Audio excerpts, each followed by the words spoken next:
안녕하세요. 오늘의 데일리 뉴스레터에 오신 것을 환영합니다. 1. 중국인의 부러움. 2. 콜롬비아의 현명한 결정. 3. 한국 무기의 매력.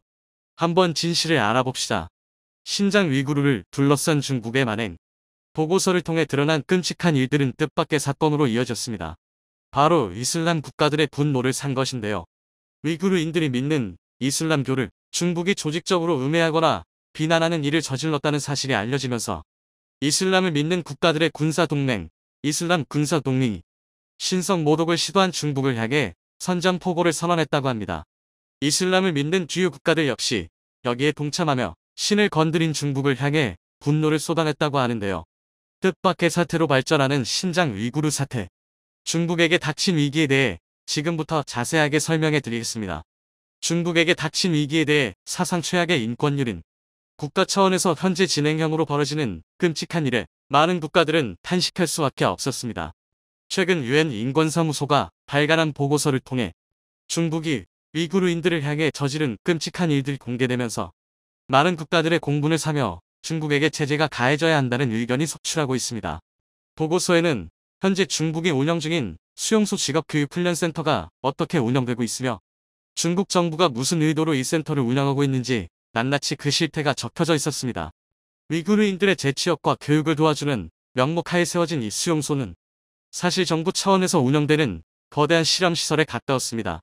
특히 위구르인들의 사상과 태도를 처음부터 끝까지 바꾸려는 중국 정부의 의도가 개입되어 있는 시설인데요. 위구르인이라고 주장하기보다 중국인이라고 주장하는 것을 목표로 철저한 통제와 체벌, 약물과 미디어를 통한 세뇌가 진행되는 곳이었습니다.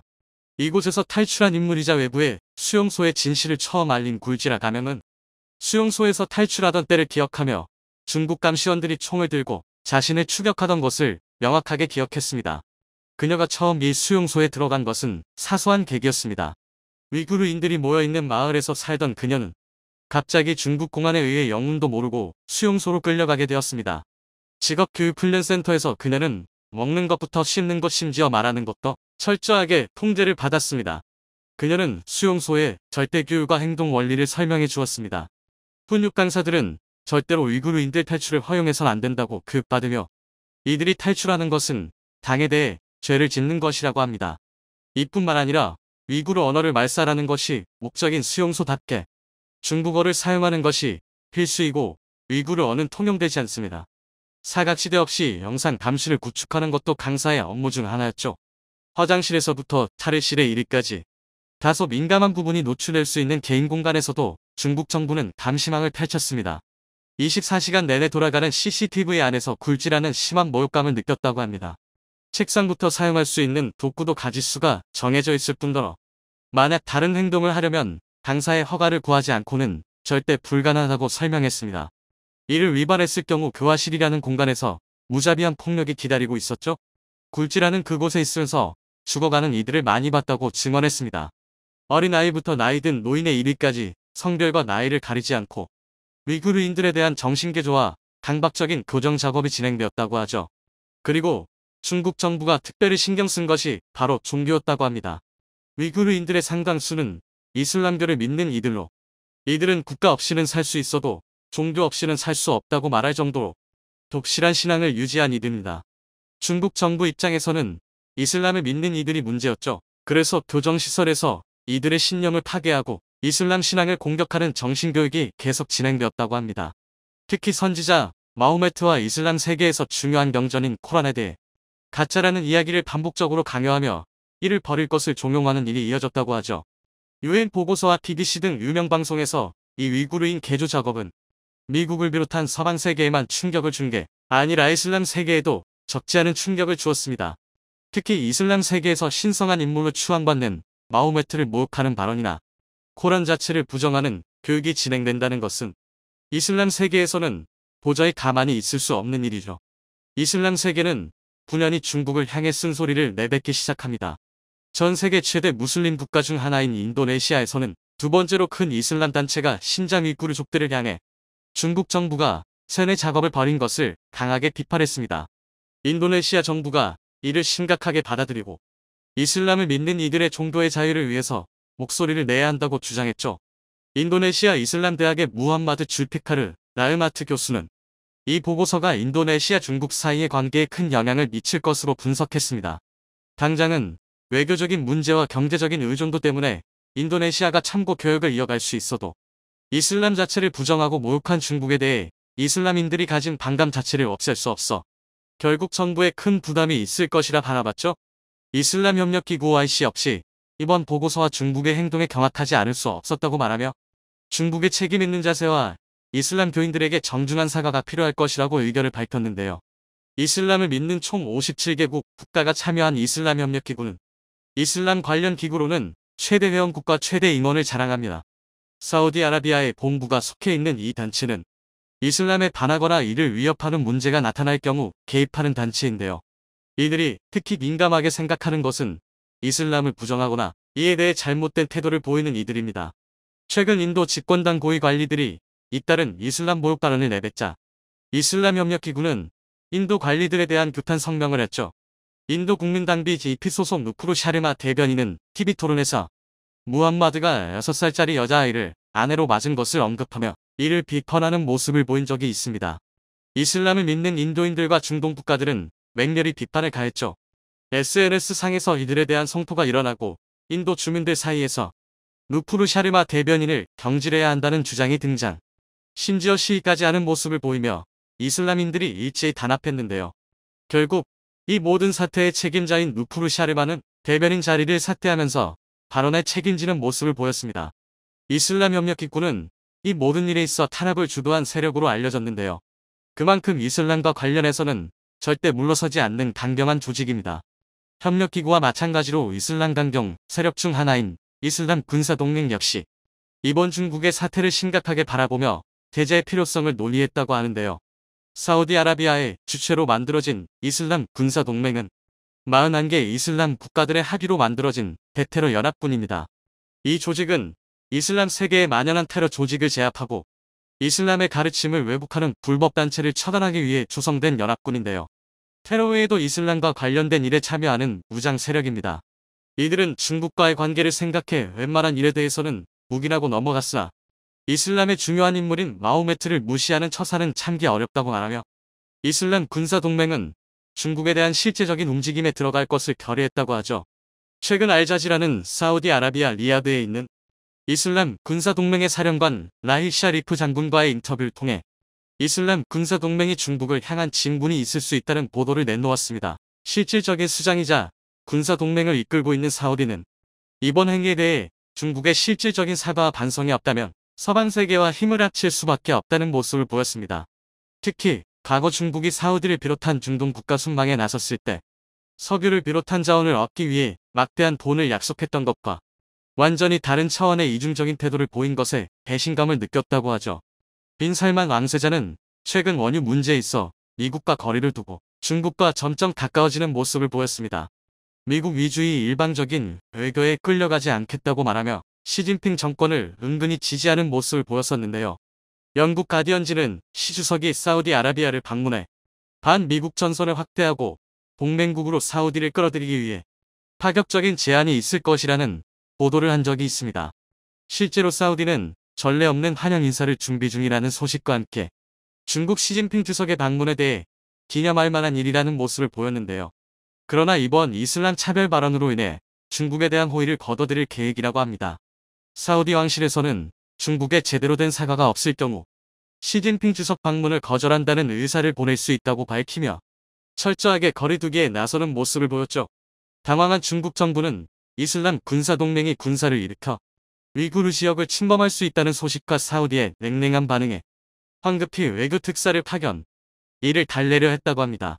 왕이 외교부장 역시 사우디와 쿠웨이트, 주요 아랍 국가들을 대상으로 현재 돌고 있는 인권 탄압 보고서는 거짓으로 점철된 소설이며 이슬람을 부정하거나 이를 비난한 일이 없다고 주장했습니다. 하지만 이슬람은 중국의 뻔뻔한 거짓말에 속지 않았다고 하는데요. 터키와 이집트 등 주요 이슬람권 국가들은 성명을 발표하며 이슬람 군사동맹의 이름으로 중국 처단에 나설 것을 밝혔다고 하죠. 다른 이슬람 국가들 역시 힘을 모으는 한편 현재 수해로 인해 어려움을 겪고 있는 파키스탄도 도울 수 있으면 최대한 돕겠다고 메시지를 보낸 상황. 과연 10억 명 이상의 이슬람 신자들을 자극한 중국은 이들의 분노를 잠재우고 살아남을 수 있을까요? 그나마 중국편이 되어 줄 수 있는 중동 국가들의 분노를 산 중국. 남미 대륙의 조용한 당자 콜롬비아. 미국 군사 전문 매체 디펜스 뉴스는 군 소식통을 인용해 보도된 바에 의하면 콜롬비아 공군은 6억 달러 약 7,578억 원 규모로 추정되는 이번 프로젝트에 따라 공대공 및 공대지 전투 능력을 갖춘 타-50과 FA-50을 최소 20대를 구매할 것이라고 했습니다. 콜롬비아 공군은 지난해 6월 퇴역한 A-37B 드래곤 플라이를 대신할 훈련기를 검토했습니다. 이번 계약은 콜롬비아 공군이 현재 보유 중인 이스라엘 전투기 크피르 파파르스의 공백까지 메울 것으로 보입니다. 크피르는 2023년 퇴역할 예정입니다. 주 콜롬비아는 고등 훈련기인 A-37B 드래곤 플라이와 경전투기인 이스라엘 전투기 크피르 파파르스를 모두 대체할 수 있는 경전투기와 고등 훈련기 겸용인 FA-50의 수입을 선택한 듯합니다. 콜롬비아는 KF-21의 우수성을 보고 현명한 결정을 내렸습니다. 그들은 KF-21을 선주문할 것으로 예상된다. 그들은 왜 그렇게 단호합니까? 한국과 콜롬비아의 깊은 애정을 상기시켜 드려야 할 것 같습니다.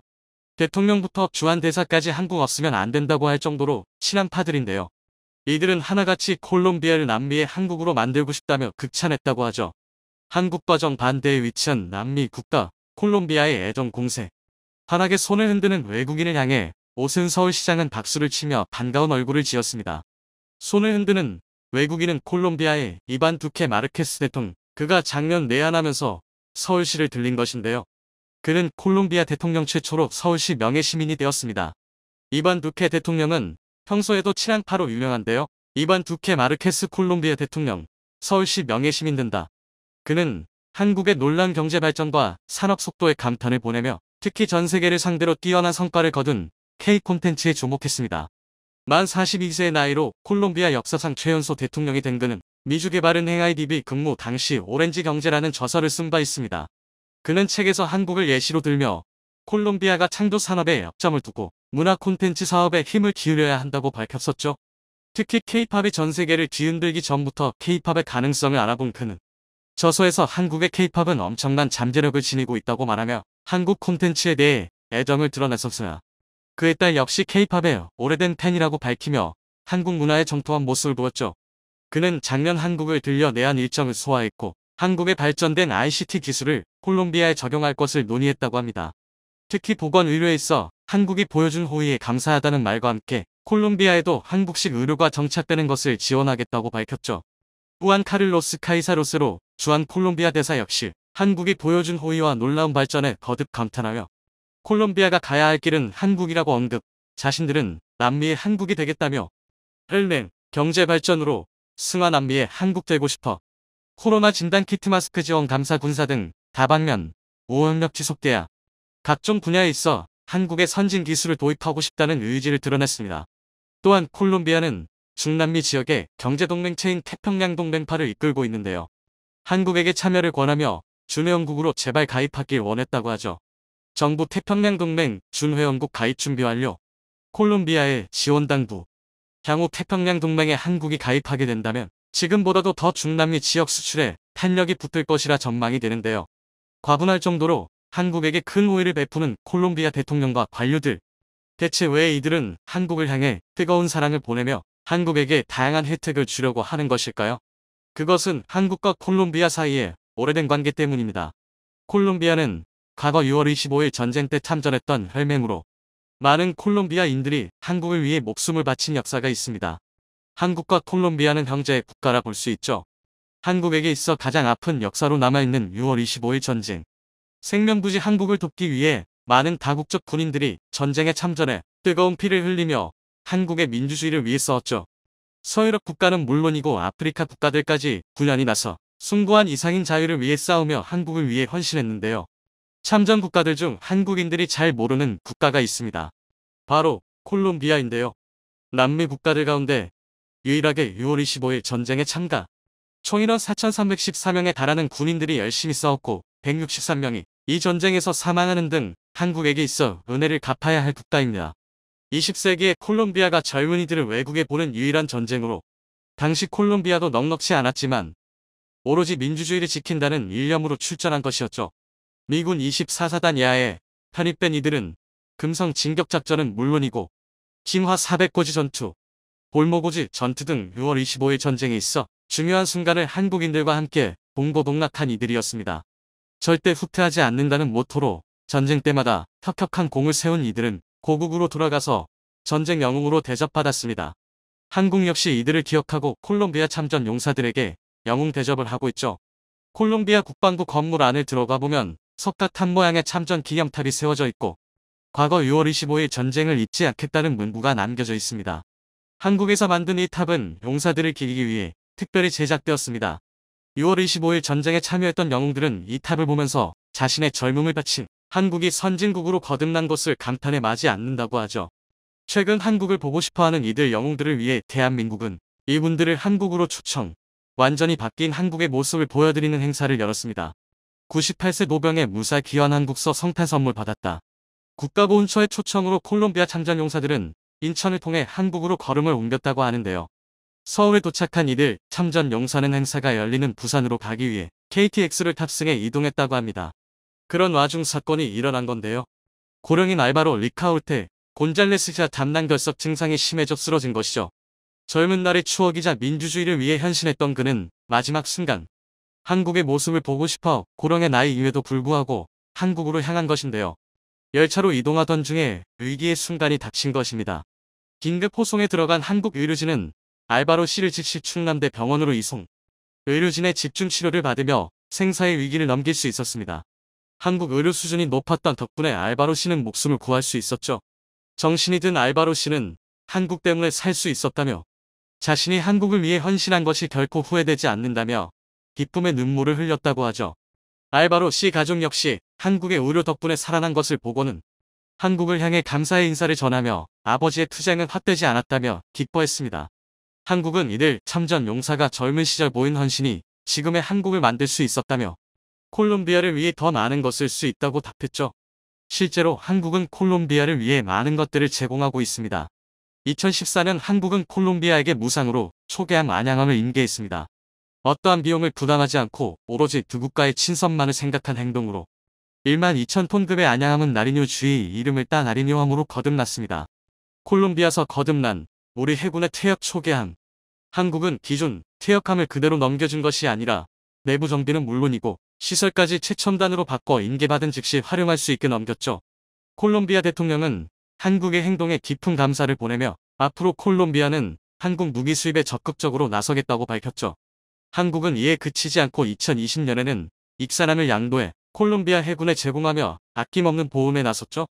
해군 및 국방대 사이의 협력 양해각서를 쓰면서 교류를 증진하기로 약속했으며 한국 태권도 교관이 콜롬비아에 파견되어 가르치는 등 지원을 아끼지 않았습니다. 콜롬비아도 한국에서 개발한 함대함 미사일, 해성을 도입하기로 결정 자국 해군력을 강화하는 데 한국 무기를 수입하는 의리를 보였죠. 로베르토 사치카 해군 부사령관은 한국과의 인연은 잊을 수 없다고 말하며 한국과 지금보다도 더 많은 교류가 있길 희망한다는 말을 남겼죠. 콜롬비아는 중남미 진출의 교두보, 양국 관계 한 단계 더 약할 때 콜롬비아는 남미의 심장 중남미 진출의 교두보, BTS 인기대단 삼성 LG 제품도 인기도 좋아. 양국 간 교류가 깊어지면서 이를 시기한 국가가 있었는데요. 바로 일본입니다.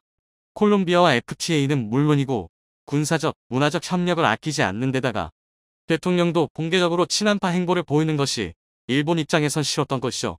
일본의 행동에 콜롬비아 역시 불쾌감을 보인 것은 마찬가지였습니다. 은혜를 잊지 않고 계속해서 협력하는 한국과 달리 일본은 콜롬비아에게 말만 지원한다고 약속할 뿐 어떠한 구체적인 지원을 하지 않고 있습니다.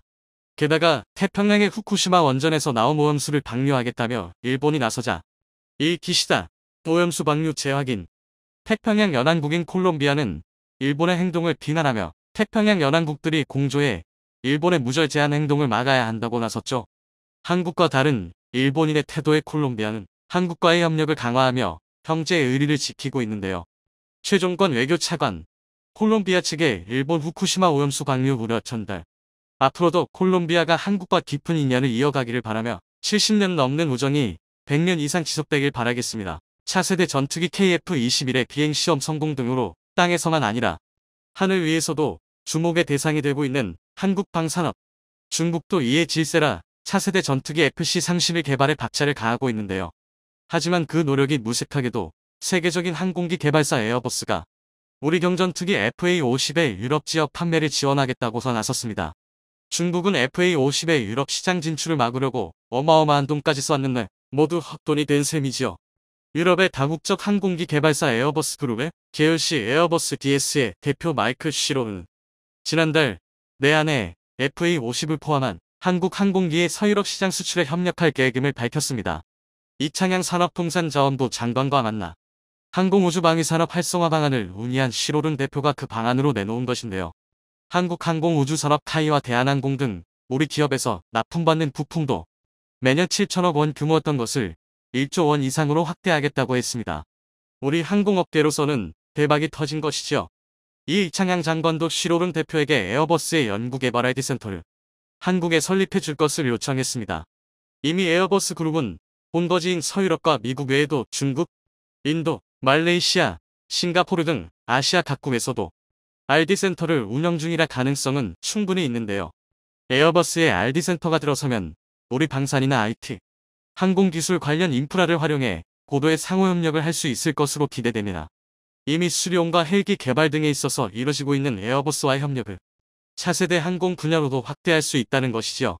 그런 점에서 에어버스가 FA-50 등 우리 완제기 서유럽 시장 판매를 지원하기로 한 것은 아주 큰 의미가 있습니다. 우리 항공 및 방산업계를 기술적으로나 사업적으로나 중요한 파트너로서 인정한 것이나 마찬가지니까요. 판매를 지원하기로 한 완제기로 FA-50을 꼽은 것도 최근 폴란드가 FA-50을 48대 한화로 3조 원대에 달하는 물량을 구매한 것에 영향을 받은 겁니다. 유럽 시장에서의 상품성이 있다는 것이 입증된 기체를 유럽 항공산업을 대표하는 회사가 그냥 놓칠 리 없는 것이죠.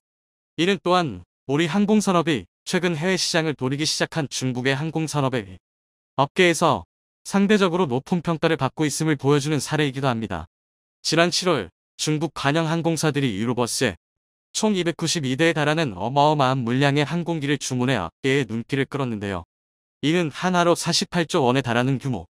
이런 막대한 양의 주문을 한 번에 한 것에 대해 경쟁국인 미국 항공업계 견제나 미국과 유럽의 경제적 갈등을 유발하는 정치적 계산이 깔려 있을 것이라는 분석들이 나왔는데요. 모두 설득력과 타당성이 있는 분석들이지만 또 다른 이유도 있습니다.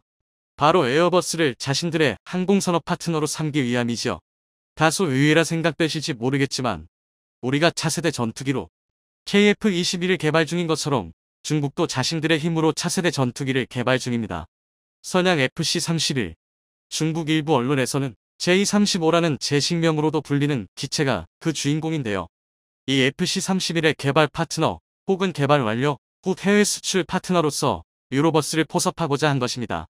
이미 이란같이 외교 관계상 미국 및 친미 성향 국가들의 무기를 구매할 수 없는 나라들이나 이전부터 중국 무기들을 많이 수입하던 파키스탄 같은 나라들이 FC-31 개발 완료 시 수입하게 될 것으로 예상되고 있는데요.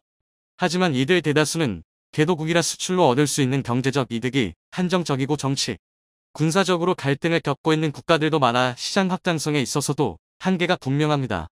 따라서 중국은 FC-31 등 자국 항공기 개발로 이득을 보기 위해서는 더 넓은 시장, 특히 많은 돈을 들여 사줄 수 있는 부자 고객들이 필요한데요. 그래서 유럽 항공업계에서 영향력이 큰 유로버스에 줄을 대고자 대량 주문이란 수단도 동원한 겁니다. 하지만 그런 중국의 노력이 무색하게도 유로버스는 FA-50 등 우리 완제기의 서유럽 시장 판매를 지원하겠다고 밝힌 건데요. 이는 FA-50은 물론 현재 개발 중인 KF-21 등 우리 항공기에 대한 기대감이 매우 크고 그것이 중국의 동세대, 동급의 항공기에 대한 기대감을 상회한다는 것을 말해줍니다. 유로버스는 이전부터 자사 기체에 쓸 부품 구입이나 다른 항공사업 관련 협력 등으로 인해 우리 항공 기술에 대해 잘 알고 있는데요. 최근 KF-21의 성공적인 시험 비행이나 FA-50의 수출 성과 등을 보며 우리 기술력에 대해 확신을 갖게 된 것이라 볼 수 있습니다. 그런 유로버스는 완제기 서유럽 시장 판매 지원이 예한에 따른 단순 공치사가 아니란 걸 입증하듯 즉시 움직이기 시작했는데요. 스페인 공군의 기존 훈련기를 대체할 기체로 FA-50 구매를 제안한 겁니다. 원래 에어버스는 스페인에서 훈련기로 쓰던 F5를 신형 전투기 겸 훈련기인 F7를 개발해 대체할 계획이었는데요. 스페인 정부도 이 기체의 개발에 나섰지만 이미 참여 중이던 유럽 차세대 전투기 개발 사업 피카지와 병행하기에는 재정적 부담이 너무 커 흐지부지된 상황이었습니다. 이에 대한 대안으로 에어버스 측에서 내세운 것이 FA50, 즉 처음부터 돈 들여서 개발하기가 너무 어렵고 부담스러우면 우리 거 사서 써보는 게 어떠냐고 스페인 측에 추천한 겁니다. 이에 대해 다른 스페인 현지 매체 기사의 제목부터 아디오스 F즈라고 하는 것에서 볼 수 있듯 현지 분위기는 FA50으로 갈아타는 쪽으로 흘러가고 있는데요. 이미 2018년에 스페인에서 자국에서 쓰던 F5를 대체하려는 목적으로 대형 수송기 A400M을 우리의 KT1, T50과 교환하려고 시도한 바 있기에 우리 지체를 쓰는 데 대한 거부감도 적습니다. 이런 상황에 유로버스에서 멍석까지 깔아줬으니 FA50의 스페인 수출은 현실화될 가능성이 매우 크다고 볼 수 있지요. 스페인처럼 기존 구형 항공기를 대체할 필요성은 있지만 재정적 부담 등으로 인해 새로운 기체를 처음부터 연구 개발하기는 쉽지 않은 나라는 유럽을 포함해 여러 있습니다. 이번에 스페인에 FA50을 수출하는 데 성공하면 비슷한 상황에 처한 다른 나라들을 향한 수출길도 따라서 열릴 가능성이 크죠. 그것도 유로버스라는 모두가 신뢰할 만한 파트너와 함께라면 말입니다. 유로버스라는 든든한 파트너의 도움도 도움이지만 FA50의 자체적인 성능이 개량되고 있다는 점 또한 향후 수출에 있어 청신호가 되어줄 것인데요. 특히 FA50에 탑재할 수 있는 무기들과 그에 관련된 기술들이 계속해서 개발되고 있어 단순한 훈련 외의 용도로도 사용할 수 있는 가능성을 열어주고 있습니다. 최근 국산 기술로 개발된 초음속 순항 미사일이 대표적인 사례라 할 수 있는데요. 기존 미사일보다 3배가량 빠른 해당 미사일은 본래 지대함 미사일, 즉 지상에서 해상에 있는 적 선박이나 표적 등을 타격할 목적으로 개발될 예정이었습니다. 하지만 최근 공중에서도 발사할 수 있도록 바뀌었고 해상은 물론 지상에 있는 표적도 타격할 수 있도록 바뀌었는데요. 즉 이는 전투기에 장착하는 것도 가능해졌음을 의미합니다. 이미 핵심 기술은 물론 기본 설계도 마침 이 미사일은 현재 시제품을 통한 성능 시험이 진행 중인데요. FA50에 장착해 차후 비행 시험도 할 계획입니다. 시험이 성공적으로 이뤄지면 FA50의 활용 범위는 기존에 비해 훨씬 커질 것으로 전망되는데요. 기존에는 단순 근접 지원 항공 능력밖에 앞서 훈련기 등 용도가 제한적이었지만 이번에 개발된 순항 미사일을 활용할 수 있게 된다면 원거리 정밀 타격이 가능해지기 때문입니다. 정말 말 그대로 경공격기가 되는 것이죠. 방위사업청은 또한 KF-21에 사용할 장거리 공대지 미사일도 1900여억 원을 들여 개발 중이라고 밝혔습니다. 전투기 자체의 개발뿐 아니라 전투기에 탑재되거나 탑재될 가능성이 있는 무기의 개발에도 힘을 쏟는 것은 차후 기체의 다방면에서의 활용 가능성을 높이기 위한 것. 앞서 말한 것과 같이 FA50에 신형 국산 순항미사일 장착 시 단순 훈련기에서 벗어나 본격적인 공격기로 활용할 수도 있다는 것이 대표적인 예입니다. 이는 해당 미사일 개발에 대해 다른 일본 군사 매체의 글을 보면 이해할 수 있는데요. 매체는 이 미사일이 FA50만이 아니라 KF-21에도 활용될 수 있을 가능성을 점치고 있습니다. 이러한 무기들의 개발이 한 기체만이 아니라 유사하거나 연관성이 있는 다른 기체들의 활용성에도 큰 영향을 미칠 수 있다는 거죠. 이는 바꿔 말하면 현재 개발 중인 KF-21용 장거리 공대지 미사일 또한 기술적인 문제만 없다면 FA50에도 사용할 수 있음을 뜻합니다. 그렇게 되면 향후 FA50의 해외 수출은 탄탄대로에 오르게 되는데요. 평상시에는 훈련기 용도로 사용하다도 유사시 즉시 공격용으로도 전환이 가능한 기체라면 수요는 충분히 있을 것이니 말입니다. 실제로 FA50은 여러 국가에서 선풍적인 인기를 끌고 있는데요. 최근 FA50의 개발사인 카이가 이집트의 국영회사 아랍산업화기구와 FA50 제작을 위한 협약을 체결한 것이 대표적이라 할 수는 있습니다. 이는 이집트가 자국의 훈련기와 전투기 교체를 위해 카이 측에서 제안한 FA50과 T50 수출 및 공동 생산에 응한 것에 따른 것인데요. 협약에 따라 카이와 이집트 측은 인접 아랍 국가와 아프리카 국가들의 FA50 등 전투기 수출을 위해 협력할 방침입니다. 이집트는 해당 지역권 최대 군사 강국 중 하나이자 중동과 아프리카의 사이에 위치한 지리적 특성상 주변 국가에 미치는 영향이 큰데요. 이는 해당 지역권에 FA50 판로가 확 열리게 되었음을 의미합니다. 유로버스의 협력에 향후 탑재될 순항 미사일의 순조로운 개발까지 FA50의 앞날은 탄탄대로나 마찬가지. 이것이 현재 개발 중인 KF-21의 밝은 앞길로도 이어질 수 있기를 바랍니다.